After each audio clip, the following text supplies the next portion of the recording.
இந்த வருஷத்திலே நாங்கள் பார்த்த படங்கள்லே ஒரு காட்டு மொக்க படம் அப்படின்னா இந்த படத்தை தான் சொல்லணும். எந்த ஒரு கேடுகெட்ட படத்தில் கூட ஒரு 2 சீனாவது எவனா ஒரு 2 பேருக்காவது பிடிக்கும். ஆனால் இந்த படம் பார்த்த மொத்த பேரையும் கதற விட்டுருச்சு. இந்த டைரக்டருங்கெல்லாம் இப்போ ஹீரோ ஆகிட்டு வர்றாங்கல்ல, இவங்க ஹீரோ ஆகிறதுனால ஹீரோங்க பொழப்பெல்லாம் கெடுதில்ல. அப்போ நம்ம ஹீரோங்கெல்லாம் டைரக்டரை மாதிரி இவங்க பொழப்பை கெடுப்போம் அப்படின்னு சொல்லி எடுத்த படம் மாதிரி இருக்குது. அந்த விதத்தில் விஷால் ஜெயிச்சிட்டாருன்னு தான் சொல்லணும். இதெல்லாம் தாண்டி 10 நாளாக பல் விளக்காமல் மேல் குளிக்காமல் இருக்கிற ஆளை பார்த்தாலே அழுக்கு பிடிச்சவனாக இருப்பாங்க. அது மாதிரி ஒரு 10 பேர் தட்டுனா தூசி பறக்கணும், அப்படி அழுக்கு பிடிச்சவனாக இருக்கணும். இடையில பார்த்தீங்கன்னா எவன் வர்றானோ அவனை பூரா வெட்டுறாரு, குத்துறாரு, கொலை பண்ணுறாரு. தவிர ஷூட்டிங் ஸ்பாட்டில் எவனா ஜூனியர் ஆர்டிஸ்ட்டோ அல்லது லைட்மேனோ ஒரு கிரேன் ஆப்ரேட்டரோ உள்ளே நுழைஞ்சாங்கன்னா வெட்டி கொண்டு விடுவாங்க போட்டுருக்கு.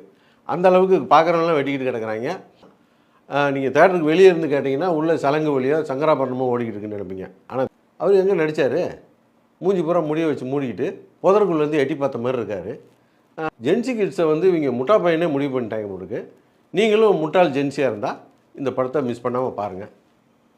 இப்படி சரியாக ஆரம்பித்த இந்த கதையை எவ்வளோ கன்றாவியாக முடித்தாங்க அப்படிங்கிறது தான் இந்த விமர்சனம். இந்தியா நல்லா இருக்குது, கேமரா ஒர்க் நல்லா இருக்குது, மியூசிக் நல்லா இருக்குது அப்படின்னாலே நம்ம உசுருக்கு இன்றைக்கி உத்தரவாதம் இல்லை அப்படிங்கிறத நம்ம புரிஞ்சுக்கலாம். இந்த காலையில் வச்ச சாம்பார் ராத்திரிக்கும் வேணும்னா வீட்டில் தண்ணி ஊற்றி விடுவாங்கள்ல, டைல்யூட் பண்ணி வைப்பாங்கள்ல, அந்த மாதிரி டைல்யூட் பண்ணி ஒரு படத்தை எடுத்து வச்சுருக்கிறாங்க. இந்த படம் எப்படி இருந்துச்சுங்கிறத இன்னும் சுருக்கமாக ஒரு கிராமத்து பழமொழியில் சொல்லணும்னா, விறகு வெட்ட வெள்ளப்பையில் வரைச்சோன்னா விளக்கெண்ணெய் தேய்ச்சிட்டு ஒரு கழுட்டு பையன் வந்து நின்னானா அப்படிங்கிற மாதிரி இருக்குது இந்த படம். படத்தில் பாகிஸ்தான் தீவிரவாதின்றான், பயங்கரவாதின்றான், மாலை ஹைஜாக் பண்ணுறேன்றான். அவனை பூரா பார்த்தீங்கன்னா அன்றைக்கி தான் வேலைக்கு சேர்ந்த அப்ரசன்டிங்க மாதிரி தீவிரவாதியை கொஞ்சம் கூட பொறுப்பு இல்லாமல் அந்த மாலை ஹைஜாக் பண்ணுறாங்க. ஆனால் அந்த ஹைஜாக்கில் மாட்டின ஹாஸ்டேஜஸ்லாம் பார்த்தீங்கன்னா ஏற்கனவே 5-6 வாட்டி ஹாஸ்டேஜஸாக இருந்து 6வது வாட்டி உட்காந்துருக்க மாதிரி பொறுப்பாக உட்காந்துருக்காங்க. லைனில் ஆடுறா தியான மண்டபத்தில் தியானம் பண்ணுற மாதிரி. படம் முழுக்க ஒரு 1.5 டன் புல்லட் எடுத்து சுட்டிருப்பாங்க இந்த தீவிரவாதி பூரா.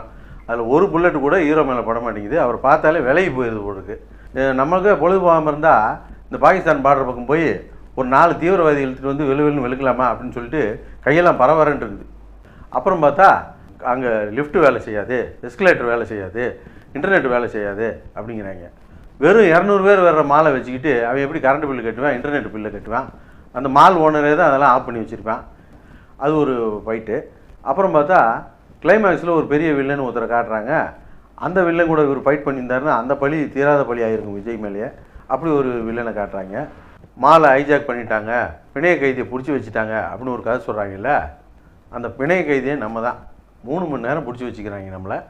அவள் கௌதம் மேனன் படத்தில் ஊர் விட்டு ஊருக்கு போனால் யூஎஸ் போவார். இந்த படத்தில் பட்ஜெட் கொஞ்சம் கம்மின்றதுனால இந்தியாவில் இருக்க யூஎஸ் எதுன்னு பார்த்து பாம்பேக்கு போயிடுறாரு. அந்த டான் குரூப்பு பாம்பேயில் என்னடா வேலை பார்த்துக்கிட்டு இருக்காங்கன்னா பரோட்டா கடை வச்சுருக்காங்க. அந்த பரோட்டா கடையில் சால்னா ஊற்றுறது, டேபிள் துடைக்கிறது, இந்த மாதிரி வேலைலாம் ஹீரோ பண்ணிக்கிட்டு இருக்காரு. இந்தா இப்போ போய் பார்க்க போகிறோம்ல, அவன் ஒரு பெரிய தாதா. அவன் ஒவ்வொரு நாளும் ஒவ்வொரு ஸ்டார் ஹோட்டலில் இருப்பான். எந்த ஸ்டார் ஹோட்டலில் தங்க போகிறான்னு 1/2 மணி நேரத்துக்கு முந்தி தான் நமக்கே சொல்லுவான். அப்படியாப்பட்ட தாதா அப்படின்னு சொல்லிக்கிட்டு இருக்காங்க. அடுத்த சீன் பார்த்தா அந்த தாதா ரோட்டில் சுற்றிக்கிட்டு இருக்காரு. ஹீரோ கிராமத்துலேருந்து வர்றாரு, அரைக்கி நடந்து வர்றாரு தப்பளை மாதிரி. டவுனுக்கு டான் ஆனவுடனே கெத்தாக நடந்து வர்றாரு. ஏண்டா உங்களுக்கு படம் எடுக்க தெரியலன்னா ஏன்டா கிராமத்துக்காரங்களை அசிங்கப்படுத்துறீங்க? கிராமத்துக்காரன் எப்படியா நடந்துக்கிட்டு இருக்கான்? ஒரு அழகு பிடிச்ச படத்தை எடுத்து வச்சுருக்காங்க. அந்த கேரக்டர் கூட ஒரு கட்டத்துக்கு மேலே கழுத்தில் கட்டை போட்டு கட்டில் அண்ணாவை பார்த்து படுக்க வச்சுட்டாங்க. அப்போ குப்புற விழுந்தது தான் கதை. அதுக்கப்புறம் எந்திரிக்கவே இல்லை. கிராமத்தில் தான் சொல்லுவாங்க, நாய்க்கு ஒரு வேலையும் இருக்காது, அதுக்கு உட்காரதுக்கு நேரமும் இருக்காதுன்னு. நம்மளுக்கு அன்பானவன் அசராதவன் அடங்காதவன் படத்தை பார்த்துட்டு இந்த படத்துடைய கதை என்ன அப்படிங்கிறத நீங்கள் சொல்லிட்டீங்கன்னா உங்களுக்கு 1 கோடி ரூபா சன்மானம் தர்றோம் அப்படின்னு சொன்னோம்னா அப்படி எவனா ஏமாந்து இந்த படத்தை பார்த்தா தான் உண்டு. இந்த கிராமத்தில் சொல்லுவாங்க, தவளை தண்ணி கிழிச்சிச்சு, எலி தரை கிழிச்சிச்சின்னு. அது என்னென்னா தவளையோடைய குணம் அது தண்ணி கிழிக்கும், எலியோடைய குணம் அது தரை கிழிக்கும். இப்படி இவங்க மாற்றி மாற்றி இழுத்ததில் நம்ம கவட்டை கிழிஞ்சது தான் மிச்சம். இல்லை வாடா கதையை சொல்லு, பார்த்த கதையை சொல்லுவா. எனக்கு வெக்கமாக இருக்குங்க இந்த கதை சொல்கிறதுக்கு, நீங்களே சொல்லுங்கள். இல்லை இதுக்கெல்லாம் வெக்கப்பட்டா போயிடா? இப்படி ஒரு படத்தை எடுத்துக்கிட்டு அவங்களே வெக்கமில்லாமல் சுற்றிட்டு இண்டா 10க்கு ஒரு 4 ஹெலிகாப்டர் வேறு வருது. ஆஹா எப்படா தப்பிக்க போகிறாரு, கன் பாயிண்டில் இருக்காரு, 200 பேர் சுற்றி நிற்கிறாங்கன்னு பார்த்தா அப்படியே பல்ட்டி அடிச்சிட்டாரு பாலத்து மேலேருந்து. பல்ட்டி அடித்தா இவங்க சுட வேணாமா சடச்சடன்னு ஒரு வேலையும் சுடல. அவர் பல்ட்டி அடித்து கீழே போய்கிட்டு இருக்காரு. என்னடா கீழே போயிட்டானேன்னு வந்து எட்டி பார்க்குறாங்க. எட்டி பார்க்குறவங்கள போகிற இவர் சுட்டுக்கிட்டு இருக்காரு. அவன் பூரா செத்து போயிட்டான். 2018 ரிலீஸ் ஆன படத்தை 2013 களவாண்டு இருக்கான்னா இந்த கொரியாக்கார பையன் எப்போ ஏற்பட்ட களவாணி பயிலாக இருப்பான்னு பாருங்கள். இந்த விஷயம் மணிரத்னத்துக்கு தெரிஞ்சால் எவ்வளோ வருத்தப்படுவார்னு பாருங்கள். இப்படி ஒரு பொழப்பு பொழைக்கிறதுக்கு 10 கழுதையை வாங்கி மேய்க்கலாம் இந்த கொரியாக்கார பையனில். என்ன சொல்கிறீங்க? சண்டைக்கோழி 2 படத்தை பற்றி பார்க்க போகிறோம். சண்டைக்கோழி பார்ட் 2. இது எப்படி இருக்குது அப்படின்னு சொன்னால், நம்ம ஒரு செருப்பு கடைக்கு போகிறோம், செருப்பு வாங்குகிறோம், அது நம்ம காலுக்கு பொருத்தமாக இருக்குதா அப்படின்னு பார்த்து தான் வாங்குவோம். ஆனால் இவங்க இந்த கதையை எப்படி தேர்ந்தெடுத்திருக்காங்கன்னா, செருப்புக்கு ஏற்ற மாதிரி காலை வெட்டியிருக்காங்க. செருப்புக்கு ஏற்ற மாதிரி காலை வெட்டினா விளங்குமா?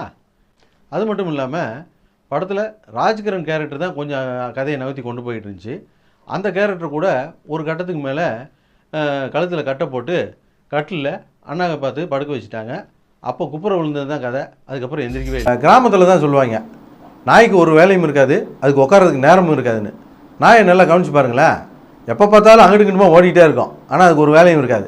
வேணா ஒரு வேலை செய்யலாம். இந்த படத்துடைய விளம்பரத்துக்காக இந்த படத்தை பார்த்துட்டு இந்த படத்துடைய கதை என்ன அப்படிங்கிறத நீங்கள் சொல்லிட்டீங்கன்னா உங்களுக்கு 1 கோடி ரூபா சன்மானம் தர்றோம் அப்படின்னு சொன்னோம்னா, அப்படி எவனா ஏமாந்து வந்து இந்த படத்தை பார்த்தா தான் உண்டு. இந்த கிராமத்தில் சொல்லுவாங்க, தவளை தண்ணி கிழிச்சிச்சு, எலி தரை கிழிச்சிச்சின்னு.